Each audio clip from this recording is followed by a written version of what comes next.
Hey everyone, so I wanted to talk about the Roid deck that I topped LCS 21 with. This comes after many LCSs of thinking about this deck and playing variations of it in testing that were usually incredibly bad. But we finally hit on a version and a format where I was able to kind of succeed with this deck. It was a little crazy, I wasn't expecting to make it, but I did manage to make it just barely this time, so that was pretty cool. So the way this deck works is I spent a long time trying to figure out what is the best way to use roids. They're a very bad archetype, and there's a lot of different things that just make it not work very well. Roids have a lot of like interesting support cards. Megaroid City is like a weird dragonic diagram, but it locks you into fusions doing anything. And so I was originally trying to play different versions of this. They have like a counter trap. I have a Royal Emergeroid call I was playing for a while, which is kind of bad. It doesn't negate and destroy, but it has a nice graveyard effect where you can banish it to just add something back, which is pretty interesting. And there's a lot of random other cards I considered, like Submarine Roid is just good as a way to attack directly. UFO Roid can be good in certain builds, but basically, what I ultimately ended up realizing was all of the Roid fusion monsters are just bad. They're just not really worth it. Barboroid is interesting in certain situations where you can make it, but the lack of like protection on it means that it's hard for you to make this into an empty board as like a Hail Mary. Sorry, not an empty board. It's hard for you to make this into like a board with like enough with a bunch of monsters on it to OTK if they've like already set traps or whatever as well.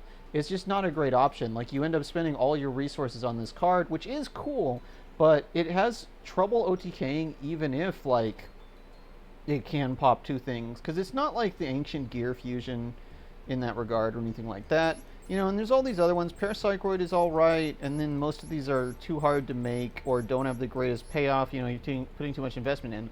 So ultimately, I decided Fusion Roid wasn't going to work. And I went back to an older idea I'd done, which was Xyz Roid, where we can play Gear Spring Spirit. Now, one of the reasons I went for this is because there were 3 trade-in legal. I had 3 trade-in, and I was playing a lot of people on trade-in. There was a Stromberg tester and a Dark Spirits tester, the Destiny board ones. And in both cases, they would play like 3 trade-in, 3 Allure of Darkness. And in this format where there's a whole lot of like inconsistent decks, that was an insane way for them to keep drawing cards. Now, the trick in Roid is Express Roid is one of the better cards in the deck, and it's really quite mid. But it's not once per turn. It adds back 2 to your hand, and it's kind of a bad card to have on field.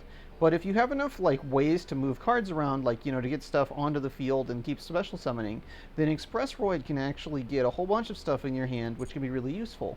So Arm Roid is famously the largest Roid to just summon out of deck, basically with Mixeroid. And it's 2700, which isn't the hugest thing ever, but is like decently big. It has a tribute summon effect that actually does come up because we don't have that much spell trap removal anymore, and Heavy Storm can sometimes be what you need to win the game.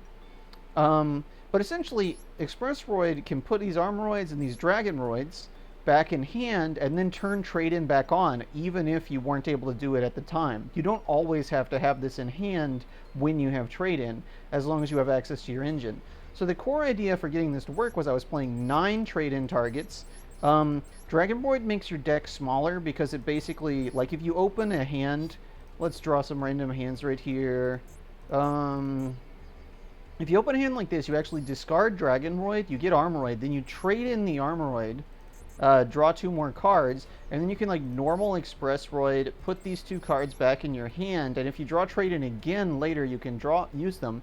Otherwise, you can use Super Buddy Team Force to start special summoning these Roids you had and whatnot. And here we'd have Gear Spring Spirit to do more rank 8 plays. So, it's kind of one of the powers of the deck is Express Roid, and the easy access to all of your cards with Dragon Roid and Mixeroid. Mixeroid's the best card in the deck. It basically just goes into any of the Roids except the wind ones. Rip Jet Roid, it means you can't just summon Dragon Roid for free. And then from the graveyard, you can banish it not to fusion summon, but to special a fusion monster.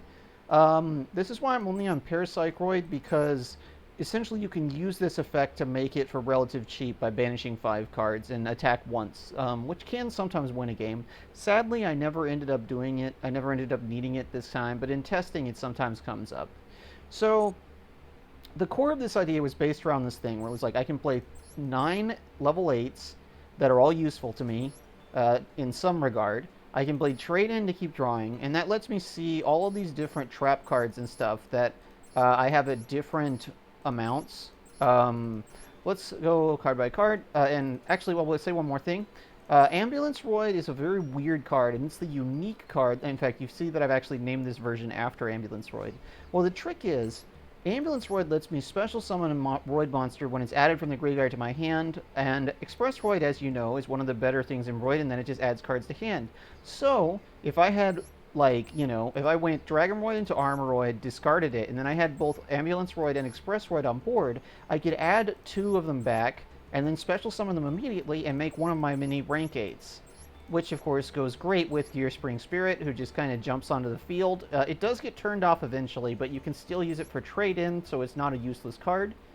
Um, and that was essentially the core idea of the deck. You kind of control your way to a situation where you use your Reborn traps and traps that special from hand to either make rank 8s or to pull off the Express Roid combo.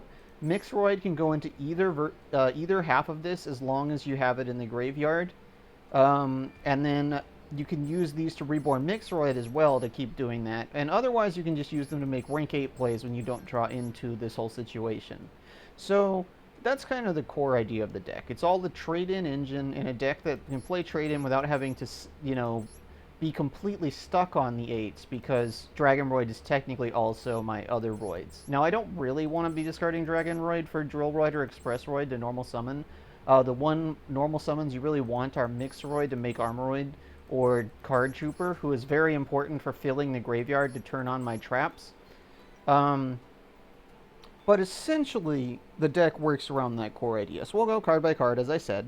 Mixroid, you use this to go into Armoroid, which is your main normal summon and attacker, or to go into your combo pieces if you get the chance.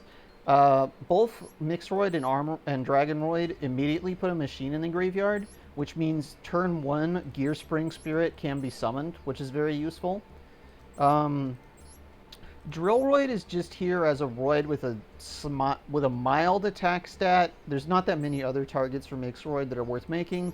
That sometimes comes up with the defense position effect, like if you know your opponent's on a battle floater like Giant Rat, Recruiter. Card Trooper, as I said, it's a 1900 attack normal summon that, when it gets attacked, it draws me a card, and it mills all of these cards that I want to see in the graveyard so that Express Roid has more text, so that my Reborn traps have more text. I'm playing Titanocider, a trap with a graveyard effect, and I used to be playing some more cards like that, but ultimately I decided it was better just to hope that I'm hitting random large machines to turn on Gearspring Spirit and the like.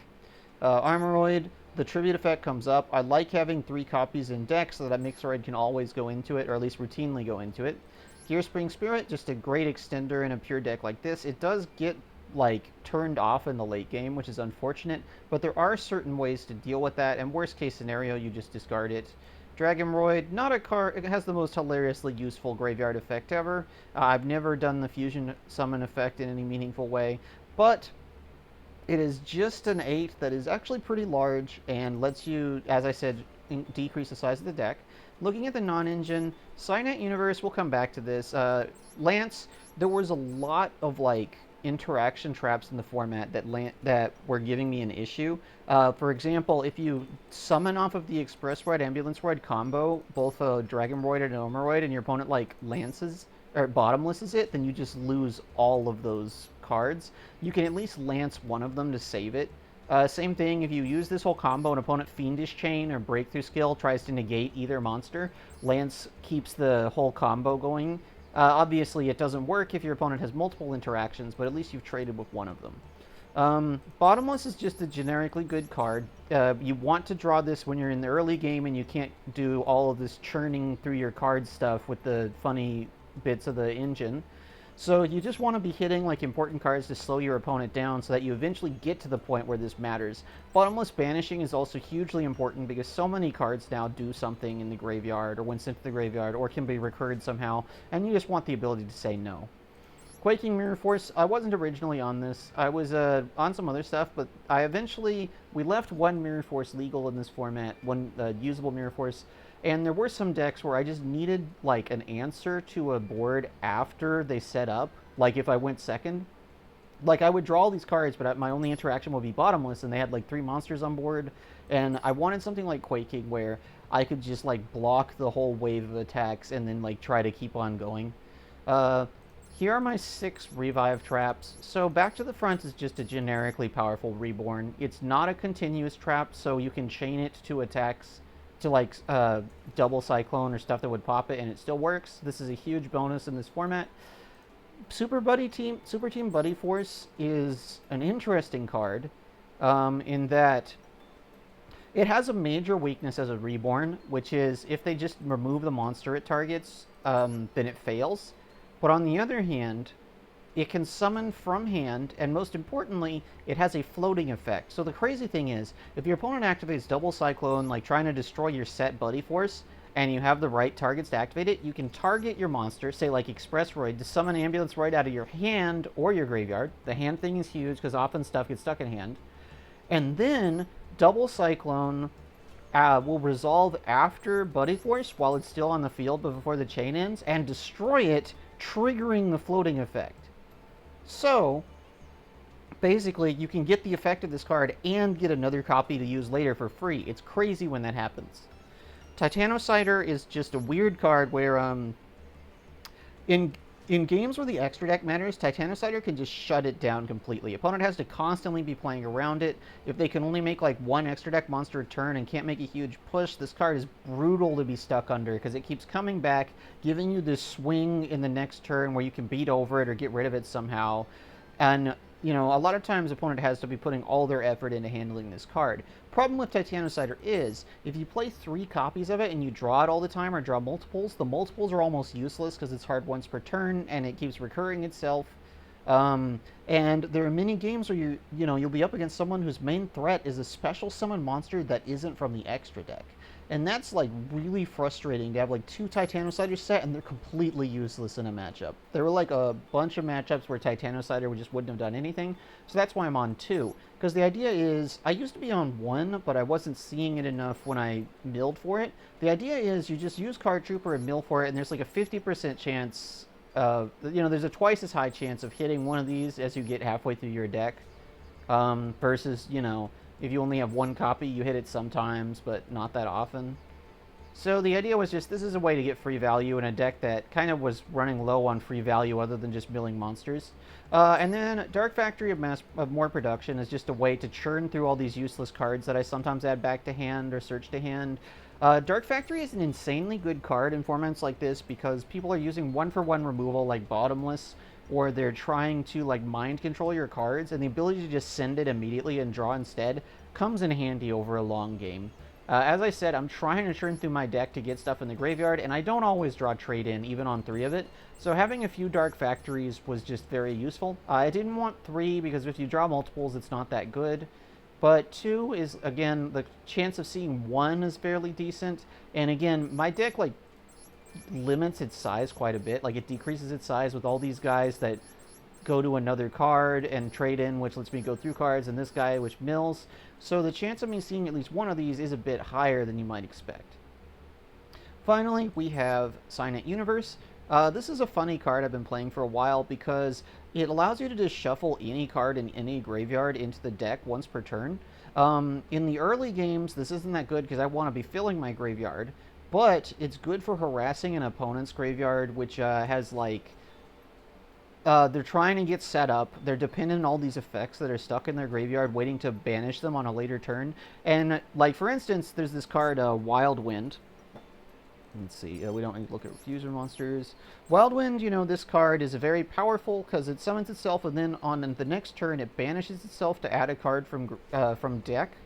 A card like this is very scary to see in your opponent's graveyard, but if you have Silent Universe, you can just kind of, like, get rid of cards like this during the turn they're having to wait. So in the early game, it's good at like dealing with stuff. Actually, a relevant one was Wraith, which is just when your water monster is destroyed, it just summons itself back, and you can keep doing rank 4 plays with this on their next turn. You can just get rid of Wraith and keep your opponent bricked all the time. and that's kind of cool it helps you take advantage of a weak situation. However, you really don't want to draw Sign It Universe that often, and you don't want multiple copies because they're a field spell.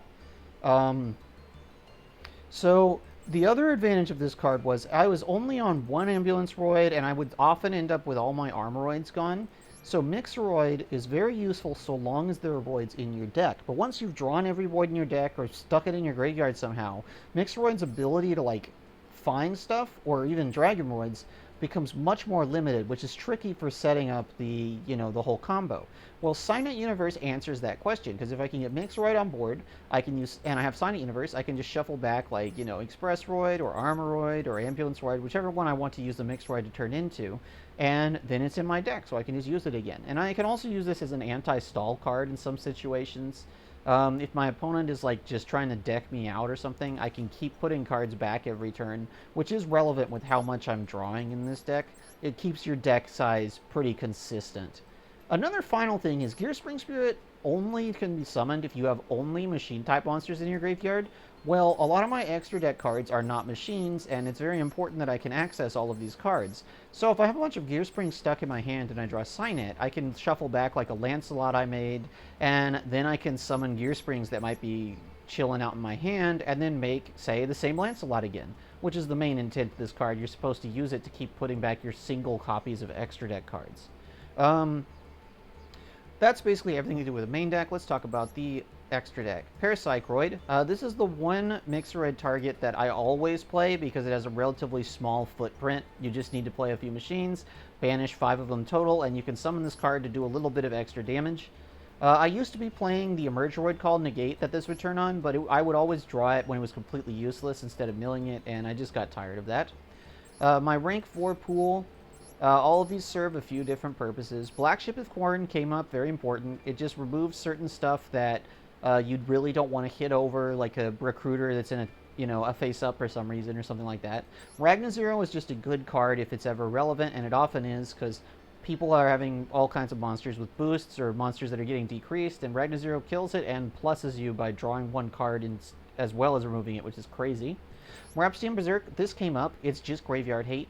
Sometimes there's a deck that's very slow and depends on graveyard looping or something like that. I was playing against Cucumber Horse, which basically this card, at the beginning of the battle phase, they send a plant from hand and revive this, and then Monster Reborn any other monster, but only for the battle phase. So Cucumber Horse works in these value loops with like Carrot Weight, Champion, and stuff like that. I went ahead and made Rhapsody and banished both Carrot Weight and Cucumber, and that was basically the entire game at some point. Diamond Crab King, it just switches its attack and defense for one turn to attack. You use this to get over very big things when you absolutely need to. I lost a game in testing because I could make a rank 4 and I couldn't beat a 2800. Iron Wolf. This doesn't come up that often, but it's a machine Xyz 4 and I like it. It can attack directly, which is useful for some stalled game states. And if you make it and they kill it, well, you can search a level 4 machine monster. So that's Expressroid, that's Mixeroid, that's Drillroid. Baromet, great card. When you don't really know what else to make and you're in a parity, you can just use this to start ticking traps in your graveyard on the bottom of your deck and draw a card. You can use this twice total, or more, I guess, if you make it with like multiple materials. This is huge because, Bloody Force floats into other copies of itself. You might be trying to get more, hoping that you get more, draw more interaction. This increases the chance that you draw a little bit more of the same interaction. And, as I said, I'm on 2 ofs of all these cards. Well, this makes it more likely that those 2 ofs will maybe be drawn as a 3 of over the course of the game. My rank 8s. So the most important one is Lancelot. The ability to attack directly to deal with gummy board states and the ability to have a negate on it is huge. This is one of the only ones you can make into like back row and feel safe about. They have to spend like 2 back row killing it. It does negate your own effects, so it creates this weird standstill. But, you are usually the one at advantage in those standstills because you can keep attacking and threatening your opponent with these direct attacks, and they have to bait it eventually or just deal with it by attacking over it somehow, which is a little tricky without doing some effects or something like that. Lancelot is a little tricky in that I'll often make it early and it ends up turning off Gearspring when it dies, but I think it's a cool card. Sanafond, great card in that it gets huge. It has some protection, although not amazing because it's an ignition effect. And it mostly just floodgates people by swapping them from special summoning from the graveyards. One of the funny things about this deck is we don't special summon from the graveyard with our combo. Obviously, we do with these traps, but we use Ambulance Roid and Express Roid to stick cards in our hand and then special them, so we don't have to be totally afraid of that if we like have Express Roid in hand and we have Ambulance Roid on board. Aegon the Sea Crostrum. This card is very funny. It's like Diablosis the Mind Hacker in that it steals cards of your opponent's extra, but the way it works is actually that it does it at complete random, which is sort of stupid. On the other hand, it has an effect where it can return those cards it banished to their extra in order to pop a card at like quick play speed, which is kind of crazy. It pops the same type of monster, so there is some luck to it. But if you're versus a lot of decks that make the same type of monster, you can sit on this in defense position, just like shred your opponent's extra, and then eventually, if they do anything, destroy it with this effect. A nice thing about this is it comes in as a 0 attack monster, so you can actually play around Bottomless and Void Trap Hole and stuff by making this instead of any of these other Xyzes. Googly Eyes Drum Dragon. You don't make this very often because we don't have the thing we don't have super defense robots which let it come back, but it is just a monster that's a 3,000 that becomes a 4,000. That's all that matters. It's just big number. Sometimes you want to kill the opponent, and this is the best way to do it. Coach King Giant Trainer. I didn't make this today, but I made it a few times in testing. It's just a funny card. I wanted to try to do it for content, and because sometimes when you play Gear Spring Spirit, you just draw like 2 or 3, and you can just summon all of them, and then Giant Trainer is not an amazing card, but it does draw 3 cards and sometimes do damage, which I thought was like funny, especially in stalled game states. As I said, never made it, but I thought it was interesting. And these are my 3 Link monsters. Agave Dragon is because sometimes you need a 3,000 and you just get a bunch of like stuff on board. When we do the combo, we get 4 monsters because we have Ambulance Roid, Express Roid, and the 2 monsters it adds back. Sometimes you just want to go into Agave. Part of the joke was I would activate Dragon Roid to turn it into a dragon. Not once per turn, by the way. Not hard once per turn, so all of the copies can do it. And then you could burn for 300. That's pretty much irrelevant, but I thought it might be funny if it came up. Geonator is a generic Link, which is useful for just throwing stuff away if you need it in the graveyard or to clear zones for this combo. And it sometimes just steals things to end the game. The protection effect is also relevant. And finally, Mrs. Radiant, my only like normal Link, the attribute booster. You can make it with Ambulance Roid and Express Roid. You can make it with Card Trooper and all these guys. Basically, this deck has 1, 2, 3, 4, 5, 6, 7, 8, 9, 10 Earth Machines, 3 Dark Machines, and then 6 Wind Machines. Now, there is a bit of a negative aspect, which is Mrs. Radiant decreases the attack of all my Dragon Roids, which is sometimes a huge issue, and I almost ran into it in testing a lot. But overall, Mrs. Radiant is still a great card, and it lets you add back a lot of these combo pieces again. It's generally safe to just go into at the end of a turn. The attribute boosters are really good. So that's basically the idea behind this deck. I considered the fusion versions of the deck, but they just go so minus. They have to play fusion spells they have trouble searching to make monsters that aren't that good. Whereas this combo, I can focus in on all the reborns to do an explosive turn to make boss monsters with protection, or that are kind of hard to get over, that I only have to go like -1 to make a lot of the time. And also, interesting side things are like Aegon is a machine, so it dying doesn't turn off Gear Spring, and if you reborn it, the first effect can still be used over and over, which is kind of fun. Obviously, there are ways to just use these reborns to just make rank 8s instead of doing the combo. You would only start doing the combo in the late game. And there are a few other cards I considered for a while, as I said. We considered Emerge Roid because it combos really nice with Ambulance Roid. Problem is, because I wasn't fusion summoning, it had almost no effect in the hand, and I didn't want to play... I was really tight on extra day space. I didn't want to play a card that could get rid of this from hand generically, like Barricade Borg Blocker. Supercharge, not really that useful, won't go off that much. A lot of bad Roids. Barbaroid, I considered having another larger Roid fusion to sometimes make with Mixeroid, but it turned out that I just think I needed the space for Xyz cards almost all the time. The utility is really useful. Steamroid could have been an Earth Machine with slightly more attack. Truckroid I wasn't really going to play. And a lot of these are speed roids that we're not allowed to play in this format. So that's basically the deck. It's ambulance roid combo where it would try to control the early game a little bit to get to the point where I had enough of these guys lying around that I could start making rank 8s and close out the game. I'm not sure how I went 6-1, but I did, just thanks to the incredible power of drawing all this stuff. I love the last card standing, and I hope we have a great next one, and maybe good luck in season 2. Thanks for watching, and I hope you have a great day.